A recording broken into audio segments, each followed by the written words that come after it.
Chile Secreto viaja por todo el país recogiendo distintas historias desde diferentes puntos geográficos.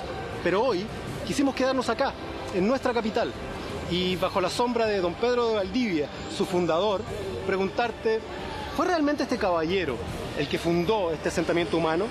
¿Qué historias terribles o dramáticas se esconden entre estas calles que transitas diariamente? Hoy, en Chile Secreto, viajaremos de la mano de 3 historias para conocer de mejor forma este punto cero de nuestra geografía nacional. Y estamos seguros que te sorprenderán.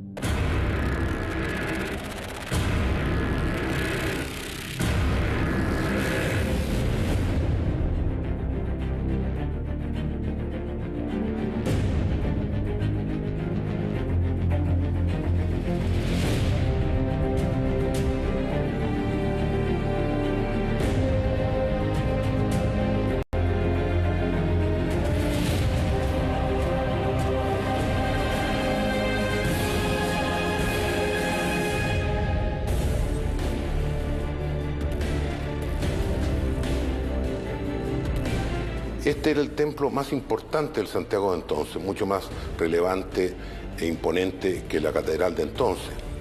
Ahí sabemos que murieron, como dije, 2000 mujeres.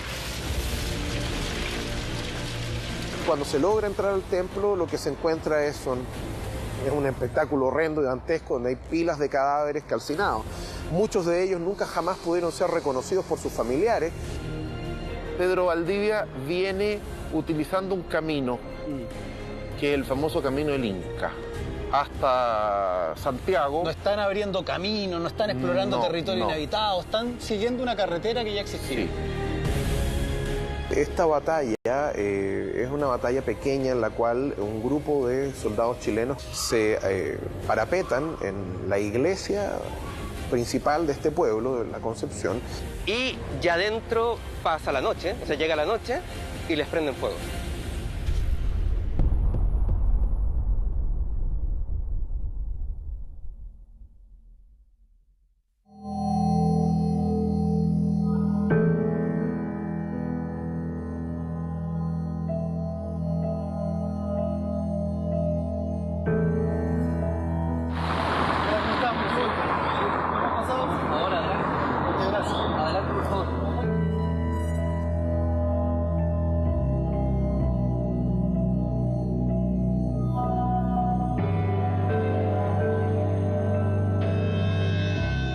Estamos en los patios del ex Congreso Nacional, acá al lado del Palacio de Tribunales y a una cuadra solamente de la Plaza de Armas.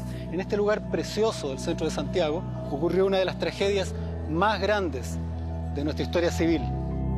La iglesia de la Compañía era uno de los templos más populares de Santiago. Demoraron 35 años en construirla y cuando la entregaron en 1631, su torre, con un reloj maravilloso, dominaba el paisaje de Santiago. Bueno, Sol, estamos pasando debajo de las campanas de la iglesia de la Compañía. Estos jardines, tú me contabas que quizás enfrente estaba ubicada la iglesia de una de las tragedias más grandes de nuestra historia y más grandes de Occidente. Tenemos que ponerlo en contexto, ¿no? Cuando hablamos del gran ataque terrorista, de la gran tragedia de las Torres Gemelas, estamos hablando de 3.000 personas muertas. Aquí estamos hablando de 2.000, en un periodo en que Santiago tenía, ¿cuántas personas? De las que calculo 88.000, de las que están en el distrito. 88.000 personas y mueren 2.000. Es un porcentaje medible, es un número importante de la sociedad. ¿Cuál era la composición social de la gente que estaba al interior de la iglesia? Es muy interesante tu pregunta porque después del incendio, tanto la Intendencia, pero sobre todo el Arzobispado de Santiago hizo un censo. Ahí sabemos que murieron, como dije, 2.000 mujeres, lo que significa 1 de cada 27 mujeres de Santiago. Hagan el cálculo a cualquier sociedad. 1 de cada 27. Me gustaría preguntarte, cómo ocurrió. Muchas veces no magnificamos estas tragedias, leemos y hablamos de el incendio que mató a 2000 personas, pero ¿cómo vivieron ese día las personas dentro de la iglesia? Mira, era el Día de la Purísima, 8 de diciembre de 1863. Era la fiesta más popular dentro de la ciudad, la fiesta religiosa. Tan popular era que las puertas había que abrirlas un poco antes para que no se atiborrara de gente. El templo estaba adornado, digámoslo, con velas, una cantidad enorme de velas, velones, en fin, decoraciones en tela y en papel crepé, que se hacían para hacer adornos muy bonitos, además también flores de madera, flores de papel, además de otros adornos que uno podía encontrar en la iglesia. Lo que pasó es que el sacristán abre la cañería, la llave, y sale con fuerza el fuego que prende la parafina, digamos. ¿Ya? Esto pasaba con frecuencia. Y el sacristán la bajaba. Claro. No era tan grave. Pero era tal el ornamento del Día de la Purísima. Estamos hablando no solamente de las lámparas, sino también de adornos. Todo. Que no hay lámparas en el sentido que nosotros entendemos lámparas, es una electricidad. Sí. Esto es pura vela y puro globo. Exacto. Y los globos se iluminan una vela con parafina. O sea, en rigor debía ser canónicamente con aceite, pero en Chile no había aceite, era con parafina. Entonces, sale la llamarada. Y como estaba tan ornamentado, pues era el Día de la Virgen, estaba lleno de guirnaldas. ¿De qué material? De flores, de papel. De papel. Y de género. Y entonces lo baja, pero ya está prendido.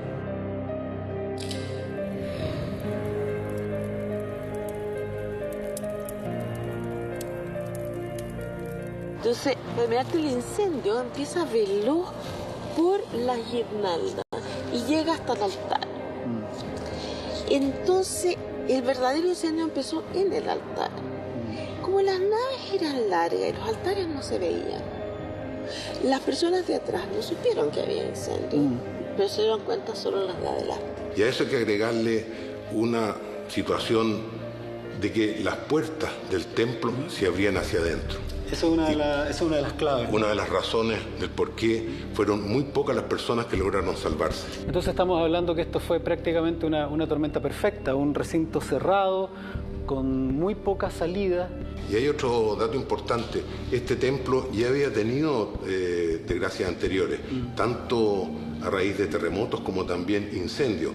Por lo tanto, todos sus muros, todas sus ventanas estaban muy bien resguardadas y protegidas, lo que dificultó el escape, como también el acceso desde afuera para poder ayudar a salvar gente.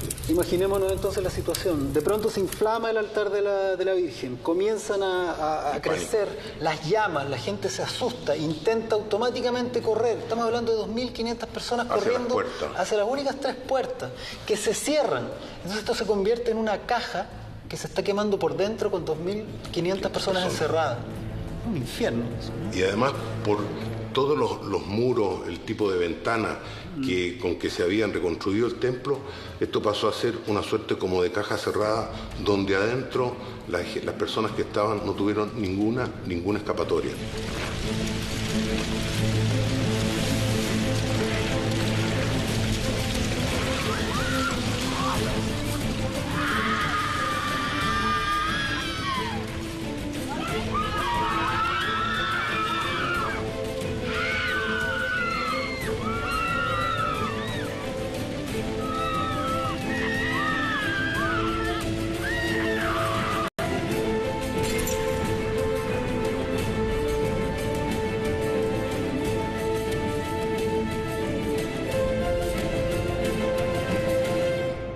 El incendio fue tremendamente rápido porque era todo de madera y porque la combustión era gigantesca.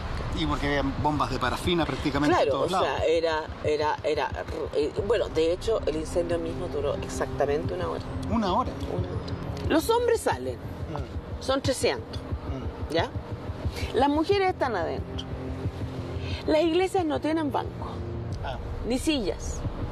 Las mujeres están, y es un suelo desnivelado.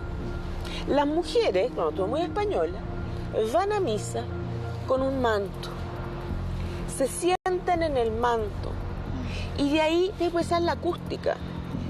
Las fieles no escuchan al sacerdote haciendo la misa. Además estaban porque está lejísimo. Sí.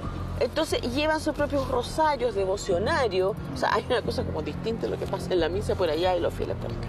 Entonces está todo este enorme grupo de mujeres. Salen las de adelante, corriendo hacia atrás, pero como es desnivelado y están en el suelo, se empiezan a caer encima de las otras. Y lo que queda es una multitud abigarrada de 2 metros de personas quemándose. Compacta. Tú me contabas que desde afuera veían manos buscando ayuda. Rompieron las puertas, pero no podían salir porque era esta, como digo, una especie de cerro de personas quemándose de muchas formas. Una cosa muy, muy tremenda. Las campanas alcanzaron a anunciar el incendio.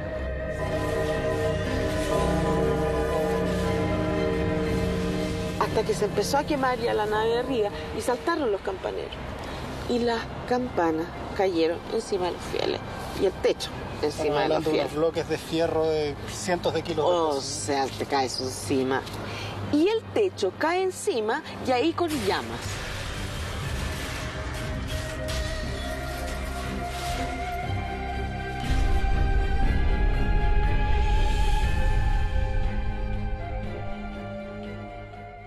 Cuando cae la campana y el techo, y se produce un silencio de humo, cuentan los hombres y ya la mujer que está en la plazoleta que reinó el más profundo silencio, porque entendían que ya no podían hacer nada. Y lo que había eran gritos y gritos de dolor de 2.000 mujeres que pararon y duró, según dicen los testigos, 1 hora más. El incendio duró 1 hora exacta. Fue violentísimo, rápido, muy devastador. rápido, y a la hora ya estaban todos muertos. Al incendio asistieron, pero así narran las crónicas de la época, todas las autoridades, el presidente de la República, el gabinete completo, las Fuerzas Armadas, pero por la calidad y la estructura del inmueble no fue posible hacer ninguna operación de rescate. Cuando se arman cuadrillas, de hecho, para tratar de apagar el incendio, porque no habían bomberos en Santiago en ese momento, se logra contener el incendio, pero ya la mayor parte del templo se encontraba quemada. Cuando el humo finalmente se disipó, los que ingresaron al recinto no podían creer lo que veían. Algunos lloraron, otros no soportaron la imagen y tuvieron que salir. Eran 2.000 mujeres y niñas muertas, entrelazadas en las posiciones más grotescas, estirando los brazos en muecas de horror antes de morir quemadas por el fuego. Incluso hoy sería extremadamente complejo lidiar con 2.000 cadáveres al unísono. Imagínense en el siglo XIX, sin energía eléctrica, sin sistemas de refrigeración y con el verano a pocos días de iniciarse. Este cerro de cadáveres humeantes en el centro de una ciudad muy pequeña fue una verdadera pesadilla, muy traumática, que duró prácticamente semanas. Empezó a llegar todo el mundo, la policía acordonó precisamente para que no entrara la gente adentro. Pero sí entró un doctor muy connotado de la Universidad de Chile, que es el que hace el parte médico, y explica qué pasó y dice que en realidad no murieron mayormente por el fuego, sino por la asfixia. Y de la asfixia, el tema de la parafina, que fue muy, muy fuerte, los vestidos que tienen una combustión enorme, las enaguas, que las quemaron. Y esta es una frase tremenda, porque dice que murieron asfixiadas, asadas y cocidas. Cuando llega el doctor y empieza a hacer el examen de esto, se da cuenta que hay un mar de mujeres que han muerto tendidas, ¿ya? Pero otras que están paradas, pero que no pudieron salir. Y entonces lo que encuentra es medios cuerpos calcinados, pero rostros. Y esos rostros están con la expresión del terror. Cuando se logra entrar al templo, lo que se encuentra es un espectáculo horrendo y dantesco donde hay pilas de cadáveres calcinados.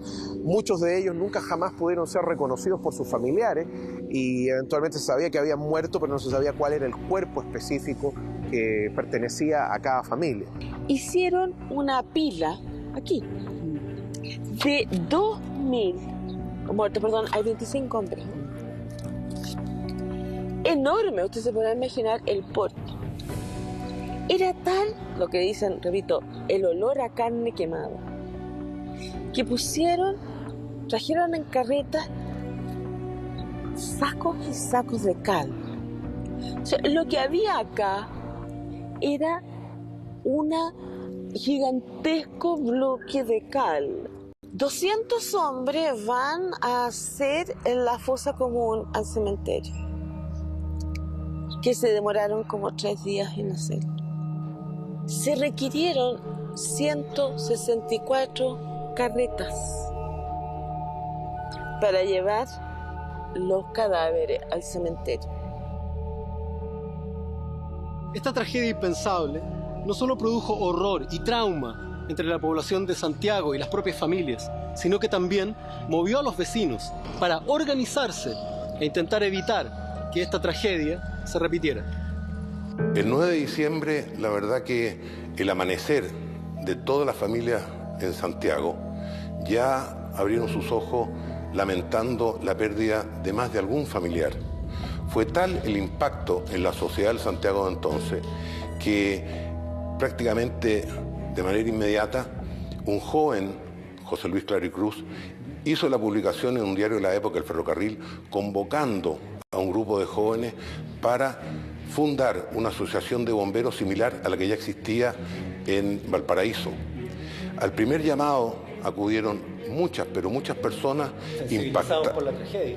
Precisamente, motivados por el incendio que les había tocado presenciar hacía pocos días, y hubo que posponer la reunión para un salón de mayor capacidad, y el día 20 de diciembre, es decir, a los 12 días de producida la tragedia, se fundó el Cuerpo Bombero de Santiago con 6 compañías, que dentro de sus declaraciones fue para evitar que una tragedia similar pudiese azotar a la ciudad de Santiago y a sus habitantes.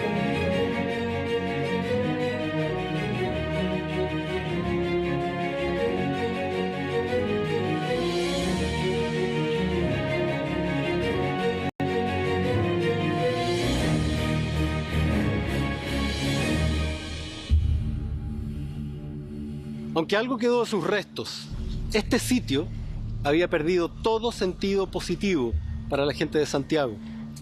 La carga de horror y dolor que aún persiste en este lugar, por el que transitamos diariamente, llamaba quizá a no reconstruir el templo. En este meeting que se arma para que no se reconstruya el templo, sino que se haga un monumento, finalmente ganan los del monumento. Entonces, nada menos que el fundador del Partido Radical, Guillermo Mata, se para y termina diciendo lo siguiente: los hombres tienen que ser firmes respecto a las mujeres. Y aquí lo que importa es que la esposa obedezca a su marido, la hija obedezca a su padre y la hermana obedezca a su hermano. Okay. Entonces lo que está diciendo es, lo que hacen las mujeres es abandonar sus deberes porque se lo pasan en la vida devota, pues. Entonces tienen misa en la mañana, en la tarde, en la noche, y además terminan en misa a las 8 de la noche. O sea, esta gran, tremenda, terrible tragedia detona una discusión antifeminista, por decirlo de alguna manera. O sea, donde el clero y las mujeres son las culpables. De acuerdo a lo que circulaba en la prensa en esa época, el reconstruir el templo de la Compañía era algo demasiado doloroso, especialmente tomando en consideración que habían muerto cerca de 2000 personas en el incendio. Y se decidió en realidad construir estos jardines que ustedes ven alrededor, que son muy bonitos, pero además también hacer un monumento a las víctimas de la Compañía. Por otro lado también se empezaron a promulgar decretos y leyes que tenían que ver con la seguridad de los edificios producto de los incendios. Por lo tanto, se recogieron las cenizas, los restos, y en la plazoleta actual del cementerio general, debajo del monumento al dolor, que está ubicado al frente de la puerta principal, hay una cripta donde se trasladaron todas estas cenizas, todos estos restos de personas que fue imposible identificarlas, y ese es el monumento recordatorio del incendio de la iglesia de la Compañía, que actualmente en los jardines del Congreso hay una réplica.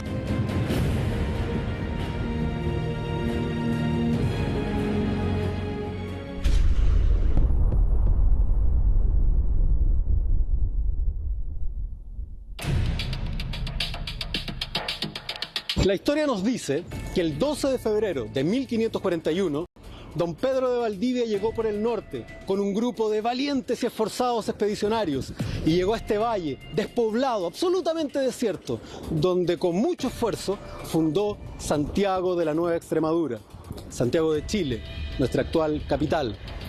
Pero al parecer a don Pedro se le olvidó contarnos un par de cosas que hoy vamos a conocer y que te van a sorprender.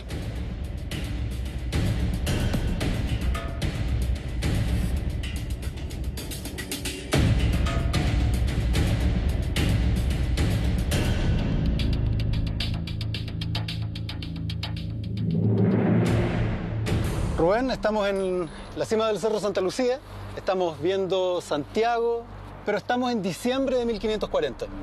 Este valle está tranquilo, corre el río Mapocho, pero por el norte viene una expedición española al mando de Pedro de Valdivia. Correcto. Cuando ingresan al valle, ¿qué es lo que realmente se encuentran? Porque hasta ahora nos dicen que no había nada, que era un peladero. ¿Qué es lo que encuentra Pedro de Valdivia cuando ingresa a Santiago, a este valle? ¿Cómo se llamaba este valle? No, el valle se llamaba Mapocho. Mapocho. Mapocho, ese es el nombre originario. Pedro Valdivia viene utilizando un camino, que es el famoso camino del Inca. Llegó a la Chimba, primero, no cruzó el río Mapocho, se quedó en el lado norte. ¿En Recoleta? Se quedó en Recoleta, en ese sector. ¿Qué es lo Chimba. que él ve? ¿Qué hay acá? Chacras. Chacras. Ve un valle agrícolamente muy potente, ve acequias que estaban construidas ya y que habían incorporado una extensa superficie a la agricultura del maíz. El paisaje estaba teñido de color amarillo.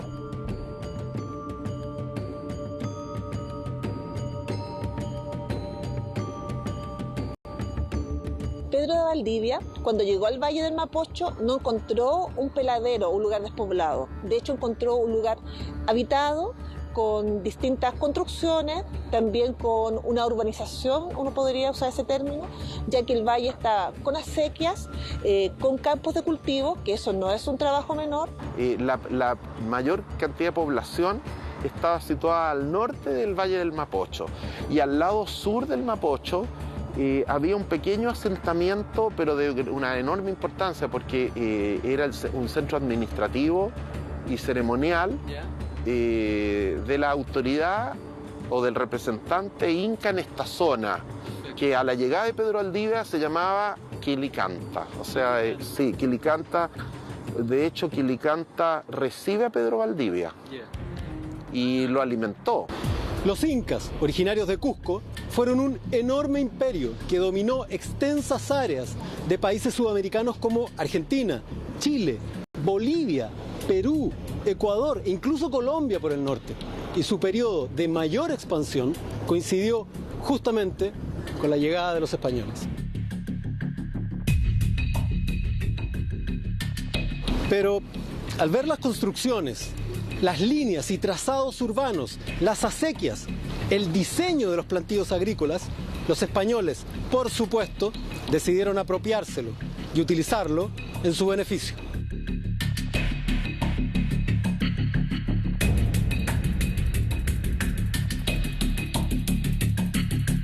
Este sector es especialmente importante porque es la cabecera del Valle Central. Si uno recuerda lo que estudia de geografía, están todos los valles transversales del norte chico y el Valle del Mapocho es el primer valle que se extiende hacia el sur y que uno puede llegar desde este valle hasta Puerto Montt, hasta el canal de Chacao. Por lo tanto, la salida y entrada natural a ese mundo del llano longitudinal de 1000 kilómetros era el Valle del Mapocho. Esta era una pasada, un corredor natural y a tierras muy ricas. Sí, de las más fértiles que hay en la tierra y que sostenía una población de más de 1 millón de personas. O sea, hay acuerdo en los primeros españoles que llegan ahí en que está densamente poblada, hablan de 1 millón y hasta 2 millones de habitantes.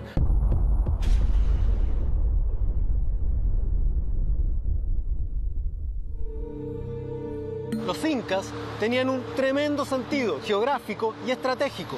Santiago es un valle que tiene 2 entradas, la Angostura de Norte y la Angostura de Paine por el sur. Es decir, es un valle fortaleza que tiene 2 entradas muy fáciles de defender, militarmente hablando.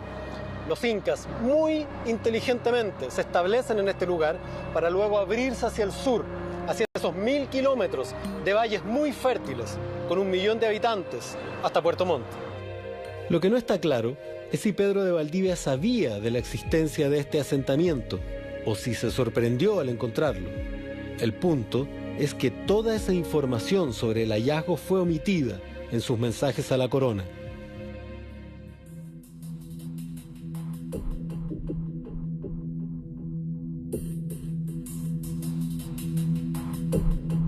¿Y dónde queda entonces esa historia de un Pedro de Valdivia besado que llega a un valle inhóspito con donde no habita nadie y construye una ciudad sobre un peladero? No es así, ¿no? No, nosotros creemos que hay demasiada evidencia histórica y arqueológica que demuestra otra cosa.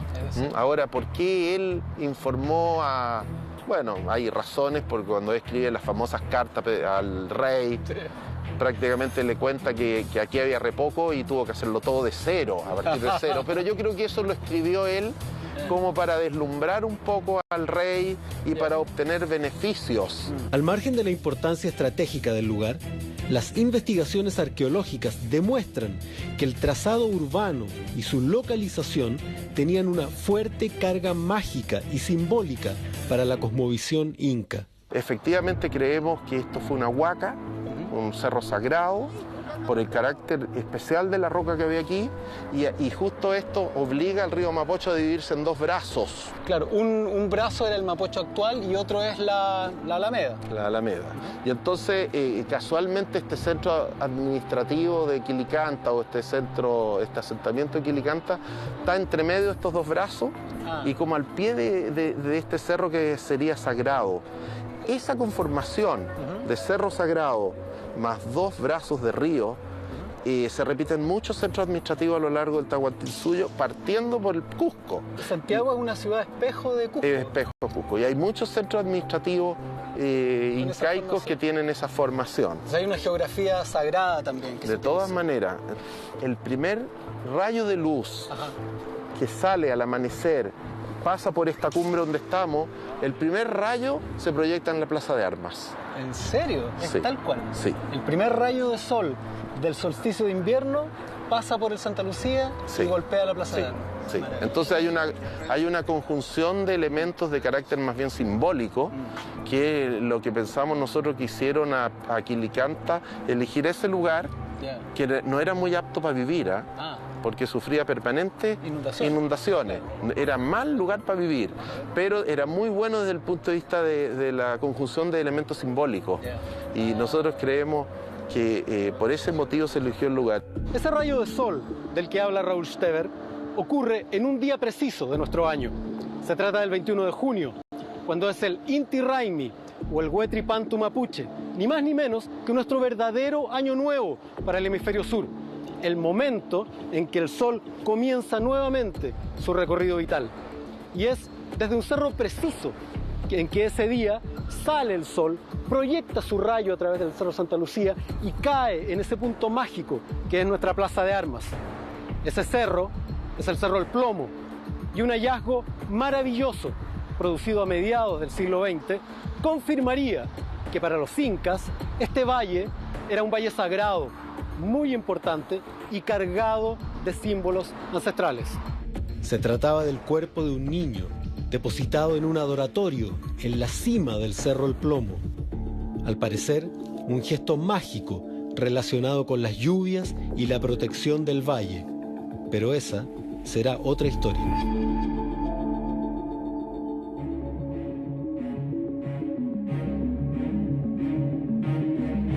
Una hipótesis es que la Plaza de Armas actual corresponde a un espacio ocupado por la población indígena. Pasaba el camino del Inca por el costado de la plaza, habían distintas estructuras por el lado poniente, que es donde está la catedral, por el lado norte, donde está el Museo Histórico y el Correo, como queda registrado por las investigaciones del Archivo Nacional, que indican que esos fueron los primeros lugares construidos. Eso hace llevar a pensar que habían construcciones previas y que la plaza, el espacio de la Plaza de Armas española, se superpuso a una cancha, a un espacio ceremonial incaico.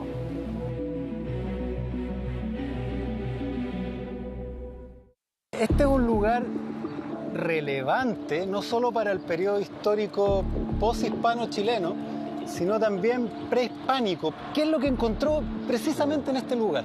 Bueno, estrictamente hablando, no excavé la plaza, otros han excavado la plaza. Excavé el Museo Histórico que está a mis espaldas, aquí el patio principal. Excavé el patio Los Naranjos, que está lateral a la Catedral Metropolitana. Bueno, aquí hay un relleno que tiene que ver un poco con el piso actual. Y después aparece un primer muro. Es un muro que recorre linealmente o longitudinalmente toda la trinchera que hemos hecho. Continúa hacia allá y se extiende. Ahora, bajo ese muro y acercándonos a los 2,70 metros de profundidad, aparecen fragmentos incaicos. Pero no en un estrato puro incaico, sino mezclado con restos coloniales tempranos. Y eso tiene un poco que ver con el proceso de formación del sitio, que se mezclaron las cosas europeas. Los europeos que llegan aquí hacen huertos, hacen jardines, aran, hacen excavaciones para sacar arcilla y poder hacer adobe, después rellenan esas excavaciones con basura y todo se movió y se revolvió.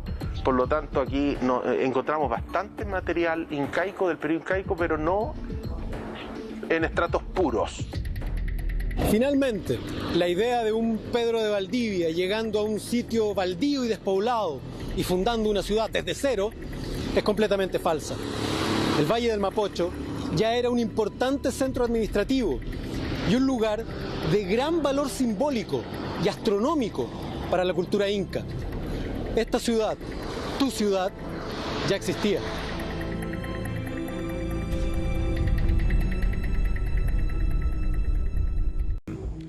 Es 9 de julio de 1911. Por las calles empedradas de la ciudad de Santiago avanzaba lentamente un particular cortejo fúnebre. Eran 77 hombres dirigiéndose a la catedral. 4 de ellos portaban cada uno una misteriosa cajita. Eran veteranos de la Guerra del Pacífico, cada uno con un pequeño cartel colgado del cuello con el nombre de uno de los soldados chilenos muertos en el combate de la Concepción. Estos corazones humanos fueron llevados por las manos de sus compañeros, a lomos de mula, en tren, barco, para finalmente llegar acá, a una capilla especial de la Iglesia de la Gratitud Nacional, a miles de kilómetros de donde quedaron sus cuerpos. Luego fueron trasladados a la escuela militar, para finalmente, en 1911, descansar donde están hoy, en la Catedral de Santiago. Sí, es cierto, hay 4 corazones humanos en un altar instalados en la Plaza de Armas, el centro mágico de nuestro país.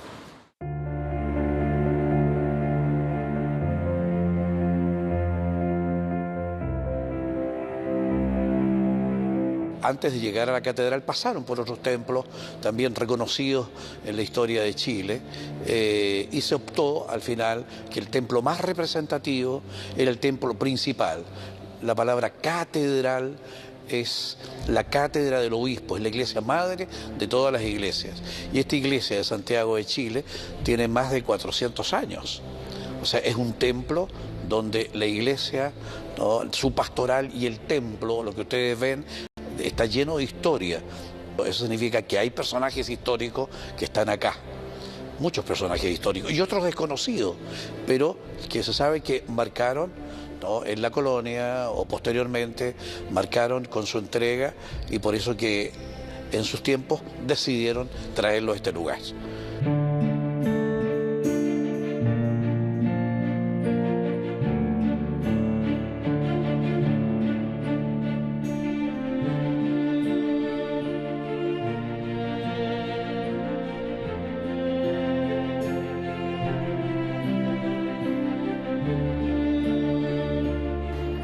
Estamos en la Catedral de Santiago. Las catedrales no solo son lugares de culto, además son reservorios culturales, cementerios, ¿no? Acá está enterrado Diego Portales, integrante de la familia Carrera también. Y tenemos otro hito importante, ¿no? Además de esos históricos, está este monumento a los soldados de la Concepción. Cuéntanos de qué se trata. Se erigió este monumento que en su parte central abajo tiene los corazones de los oficiales. Es importante, en el centro de Santiago, en la catedral, hay una urna de mármol con corazones humanos. Porque eso lo hace accesible al público, no solamente a un cierto sector. Y el monumento por los costados tiene escrito todos los nombres de los soldados que participaron aquel día 10 de julio del 82. No solamente están los oficiales, sino también están los nombres de todos los soldados. De todos los soldados, de los 77. Ahora, esto está hecho en mármol, es un monumento más bien pequeño, comparativamente hablando, digamos, pero yo creo que tiene un simbolismo sumamente fuerte por todo lo que significa y por su misma construcción, digamos, que está enalteciendo hacia el cielo, hacia las alturas.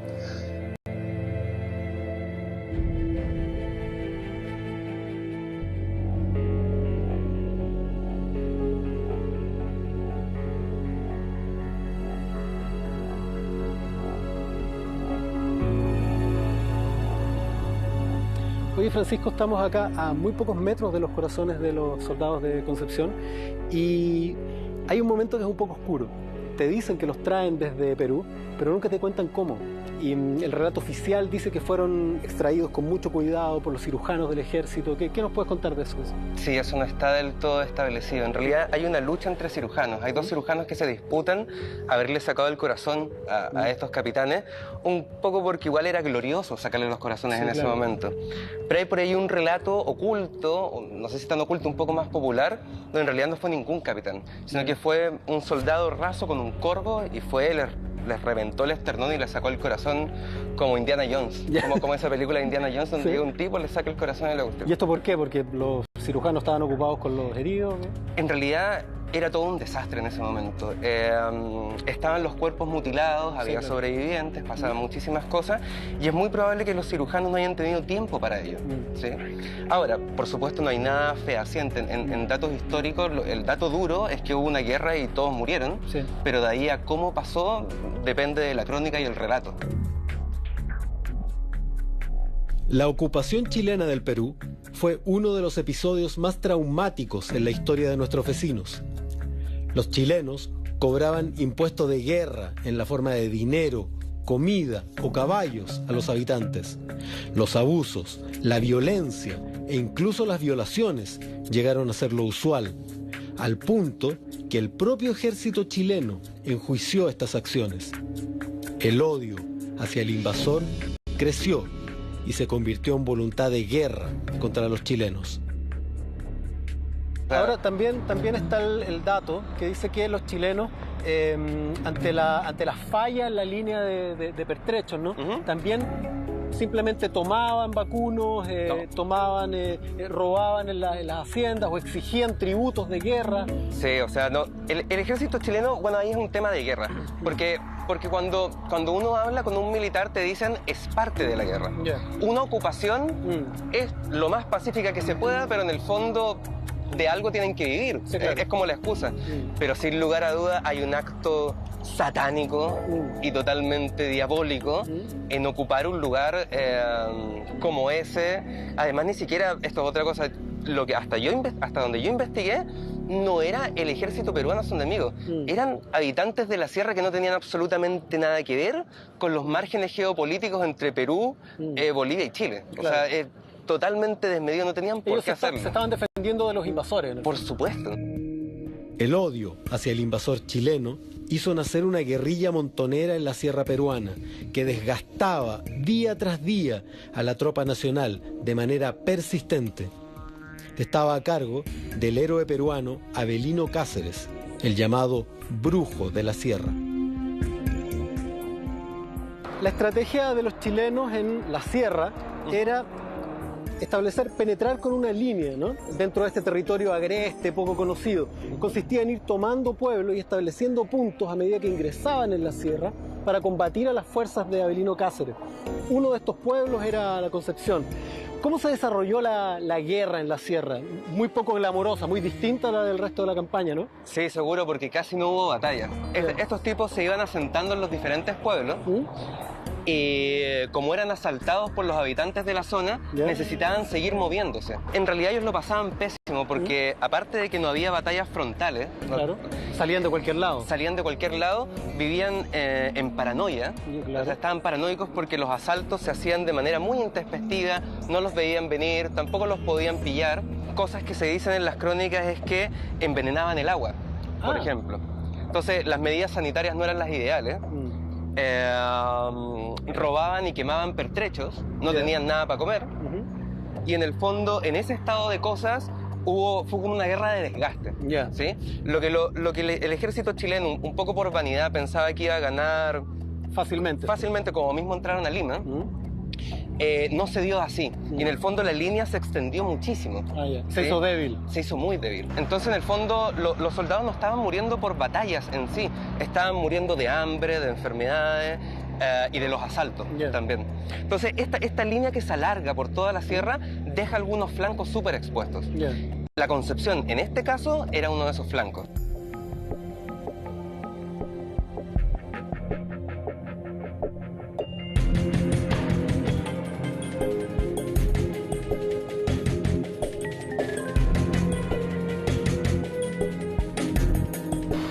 ¿Quiénes eran? ¿Cuál era la composición social de estos soldados? De todo.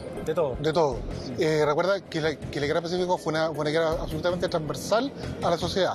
Fue desde el dueño del fondo, el hijo del dueño del fondo, hasta el último de los gañanes. Es tan así como que esto fue una especie de Vietnam, enfermedades. Enfermedades, sí, muchas. Combates todos los días. Exacto. Comunidades pequeñas, ¿no? Comunidades pequeñas. Pero al final había una interacción entre el invasor y el invadido. Porque no podías estar pescando puñetes todos los días. No, claro. Pero me refiero a que el invadido conocía el terreno, lo utilizaba en su beneficio. Por eso que no fue tan mal. La situación se volvió gravísima. Los constantes ataques sorpresa, el agotamiento de la tropa, el tifus, las enfermedades y el olvido hacían completamente recomendable la retirada. El propio general del Canto encabezaría la evacuación. Un pueblo quedaría con una pequeña dotación y Avelino Cáceres decidió atacar. Ese pueblito era La Concepción. Imagínate la situación, porque debe haber sido terrorífica. Ver bajar a miles y miles de combatientes enemigos para rodear tu posición, de la cual no hay escapatoria, mientras tu grupo no llenaría un bus de la locomoción colectiva de hoy. Todos ellos dispuestos a matarte de las maneras más atroces.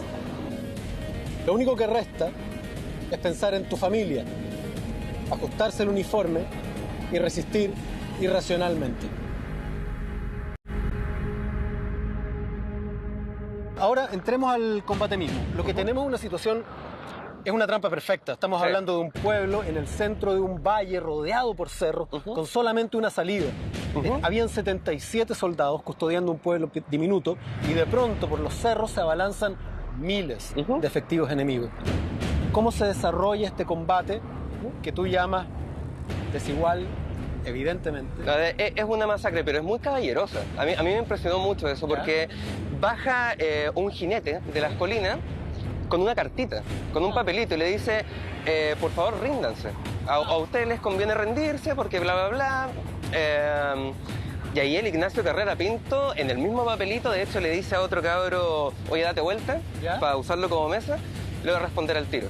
Y la respuesta es, me es imposible, bueno, no es exactamente así, me es imposible rendirme. O sea, por Dios y por mi patria, yo no me voy a rendir. Así que le estamos dando unos minutitos para que, eso se lo escribe en el papel al general, para que su jinete alcance a arrancar, porque en este rato nosotros ya vamos a pelear, o sea, no vamos a retirarnos. Y lo que hacen es cubrir los flancos de la plaza. O sea, esos 77 se distribuyen en los 4 flancos de la plaza. Cuando ya se ven sobrepasados, se repliegan al centro y se van hacia la iglesia. ¿No es cierto? La iglesia funcionaba como el cuartel general. Y ahí ya dentro de la iglesia pasan mucho rato encerrados, mucho rato asediados. Estamos hablando de un día completo. 17 horas. 17 horas de cuidado. Y ya dentro pasa la noche, o sea, llega la noche y les prenden fuego. ¿Sí? Con una, creo que era benzina o parafina. ¿Sí? Y ya está prendida de fuego de la iglesia, que debe ser una escena impresionante en todo caso, en medio de la oscuridad, una llama gigante.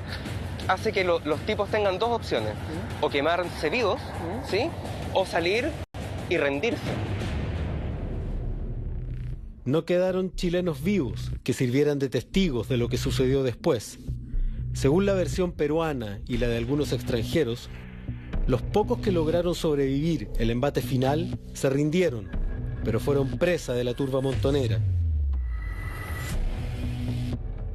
Cuando el ejército de Estanislao del Canto encuentra a estos 77 soldados muertos, mutilados, en las condiciones espantosas en las que lo encuentran, los soldados toman una decisión, ¿no? En realidad el Canto toma la decisión, dice quémenlo todo. O sea, ya hay también una cuestión en el fuego, que es una especie de borradura. O sea, como yo suprimo un evento, es quemándolo todo. O sea, que no quede ni una huella. ¿Y estamos hablando de qué? ¿De mataron gente? ¿Quemaron el pueblo? ¿Destruyeron? Lo que hizo del Canto es persigan a todos quienes puedan encontrar y mátenlos sin ni siquiera preguntarles el nombre, ¿sí? Y quemen el pueblo.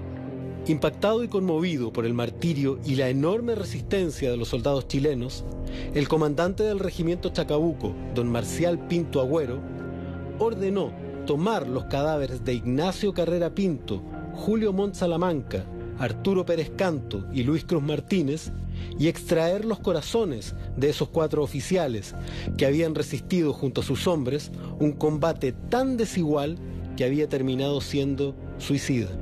Le extraen estos corazones y ¿qué hacen luego? ¿Se los entregan a una comisión especial?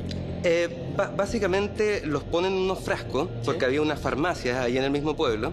Van a buscar unos frascos a una farmacia. Sí. Al menos así lo relata Muller. ¿Sí? Y Nicanor Moliner básicamente llega como a la misma conclusión. Y lo que hacen es pasárselo a sus seres queridos dentro del ejército. Básicamente el mejor amigo, por ejemplo, de Ignacio Carrera, llega y dice, yo quiero este. Y ahí se lo llevan primero a Lima, ¿sí? Y de ahí vienen a Santiago y hacen todas las ceremonias correspondientes. El caso de el estado en el que son encontrados los cuerpos, eso también es un dato que regularmente se obvia, ¿no? Es determinante. Los cuerpos estaban en franco estado de descomposición y ni siquiera eso, sino que estaban mutilados. Lo que se sabe es que los habitantes de la zona, que no viven en Perú, pero básicamente tienen otras costumbres, se ensañan con los cuerpos. Sí, es súper gore lo que ocurre ahí. y eran cuerpos que se sabía fehacientemente que no iban a tener una cristiana sepultura si se los dejaba allí. Entonces, el hecho de sacarle los corazones responde a muchas cosas. Uno, estos cuerpos van a ser nuevamente saqueados y no vamos a tener rastro de ellos, ¿sí? Y por otro, que uno se pregunta en este estado de cosas, ¿cómo estaban los cuerpos? Si eran solamente un molido de carne, pelos y huesos, o había algo que sacar. Entonces, en el fondo, el corazón es un emblema.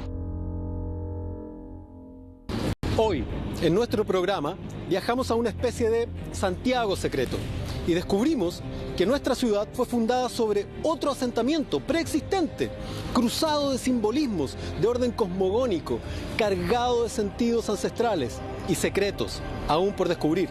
Conocimos una tragedia de magnitud mundial, de esas que cargan las calles sin que lo sospechemos, y supimos de un extraordinario rito de corte religioso patriótico que el Estado de Chile realizó en el centro de nuestra plaza de armas con corazones humanos. Todas las ciudades tienen sus mitos, sus secretos y sus leyendas, y nuestro programa te invita a ti a descubrirlas. Esto fue Chile Secreto. Mi nombre es Jorge Baradit. Nos vemos en un próximo capítulo.